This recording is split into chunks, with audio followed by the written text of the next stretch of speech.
As coronavirus outbreaks ripple across the United States, President Donald Trump faces mounting pressure to use emergency powers to compel American manufacturing firms to produce much-needed medical equipment.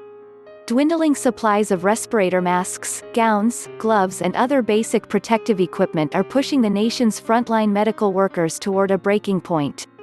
The nation's stock of life-saving mechanical ventilators, used to help critical COVID-19 patients breathe, is dangerously low, experts warn. A growing chorus of politicians, medical professionals and hospital officials are pleading with the president to ease the deepening crisis by using his authorities under the Defense Production Act (DPA) to mobilize U.S. private production capacity to manufacture the supplies. Trump did initially invoke the act a week ago, but he has yet to harness the act's powers to its fullest extent, nationalizing production lines to crank out mechanical ventilators and other medical equipment. The Defense Production Act is in full force, but haven't had to use it because no one has said no. Millions of masks coming as backup to states, he said Tuesday in a Twitter post.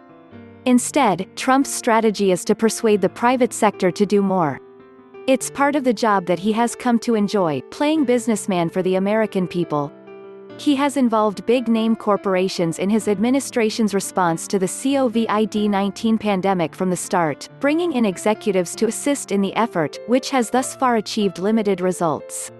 But the president's unyielding drive to play dealmaker, even in the case of a pandemic, could be the deciding factor in whether states can get supplies into the hands of its medical professionals, according to governors, mayors, lawmakers, doctors and nurses. Sign up for our daily coronavirus newsletter by clicking on this link, and please send any tips, leads, and stories to virus@time.com. Even the best hospitals could run out of personal protective equipment and ventilators. In anticipation of the looming disaster, governors from the hardest-hit states say they're locked into counter-productive bidding wars with one another to acquire the supplies from distributors. The CDC has advised doctors and nurses to use household items like scarves and bandanas as protective measures, if necessary. And a grassroots mobilization is underway inside small T-shirt factories, kitchens, basements and garages across the country to produce makeshift protective gear for medical professionals. Time is running out. The American Hospital Association, American Medical Association and American Nurses Association jointly wrote a letter to Trump that described the pressing need for supplies. America's hospitals, health systems, physicians and nurses urge you to immediately use the DPA to increase the domestic production of medical supplies and equipment that hospitals, health systems, physicians, nurses and all frontline providers so desperately need, it said. New York Governor Andrew Cuomo has requested 20,000 ventilators in anticipation of the coming crush of severely ill patients in emergency rooms. The state is now the epicenter of the COVID-19 outbreak in the U.S. with more than 25,000 cases, and the rate of new infections is doubling every 3 days, Cuomo told reporters Tuesday.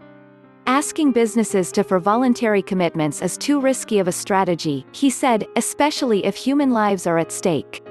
Volunteerism is nice. It is a beautiful thing, he said.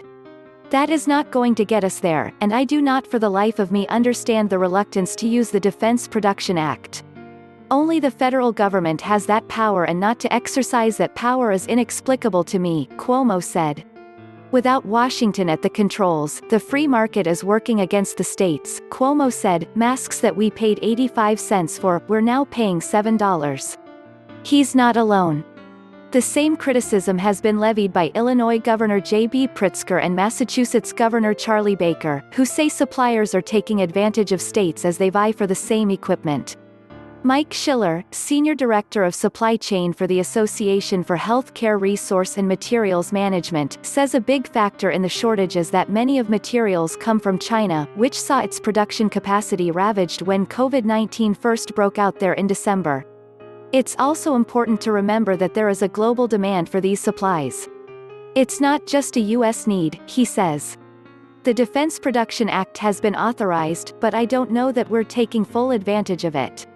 Initially signed into law by President Harry Truman in 1950 in response to the Korean War, the DPA is historically based on the War Powers Acts of World War II.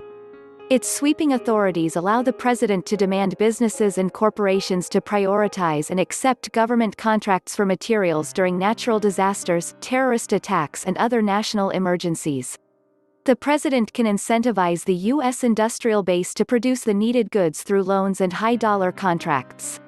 During World War II, Detroit became known as the Arsenal of Democracy, after automakers transformed their manufacturing plants to assemble warplanes, tanks, and other heavy equipment.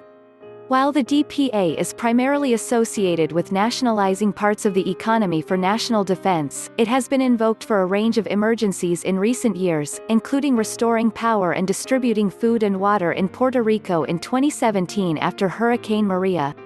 Presidents have felt most comfortable using the DPA in that limited role, says Jerry McGinn, who oversaw DPA programs in the Pentagon's Office of Manufacturing and Industrial Base Policy. The provision to control the distribution of materials in specific industries has always been controversial and rarely invoked, he says. Having the government nationalize an industry won't necessarily solve the problem.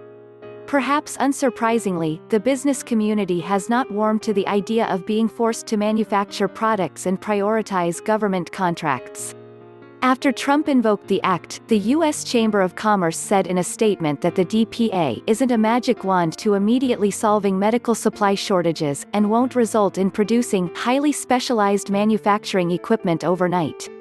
Trump, a career businessman who often preaches about the perils of socialism, is receptive to that argument. Invoking the DPA, he admitted Sunday, sent tremors through the corporate community.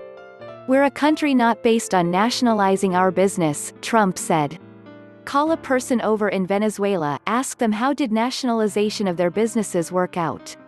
Not too well. The concept of nationalizing our business is not a good concept. Trump is convinced that the best way to meet demand for equipment is by cajoling automakers, medical device manufacturers and other industrial firms for voluntary commitments. In some cases, it's worked remarkably well. After Vice President Mike Pence made a high-profile visit to 3M, a manufacturer of respirator masks, the firm said it will nearly double production to an annual rate of 2 billion masks worldwide. Honeywell also committed to boosting its capacity to make masks. Pence said Tuesday that tech giant Apple was planning to donate 9 million of its masks. However, attempts to broaden that effort are less conclusive, at least in the near term, as the number of cases across the country climbs. General Motors is exploring the feasibility to build ventilators at an Indiana facility by partnering with Ventec Life Systems. Ford said it would lend its manufacturing and engineering expertise by joining forces with companies like 3M and GE Healthcare to produce medical supplies, such as face shields and respirator masks. Hanes will also begin making FDA-approved face masks, but not the medical-grade N95 masks that are most in demand. Nevertheless, the White House believes its strategy will meet hospitals' fast-growing demand. "We're getting what we need without putting the heavy hand of government down," White House advisor Peter Navarro told reporters Sunday, claiming the administration's actions have resulted in the greatest mobilization in the industrial base since World War II.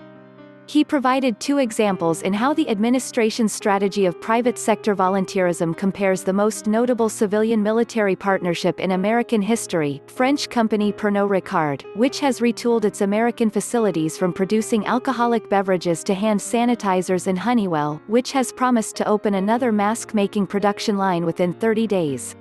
Navarro, who counsels Trump on trade matters, has a staff of 10 on the first floor of the executive office building across an alley from the West Wing of the White House. He is now spearheading, along with Larry Kudlow, the director of National Economic Council, and Rear ADM. John Pelosi, who recently came over from the Pentagon where he led military logistics for the Joint Chiefs of Staff, the effort to persuade businesses into joining the pandemic response. The team is now trying to figure out how best to help the medical manufacturing industry, which is globally connected and complex. They are also coming to find that it's difficult to track the constellations of suppliers and distributors widely dispersed around the world. They are running short on time to catch up. "Nobody has one sight picture for that supply chain," Pelosi told reporters Monday. We have a team of people that are searching the globe for personal protective equipment, figuring out where it is, figuring out if we need to buy it or just transport it and get it here faster.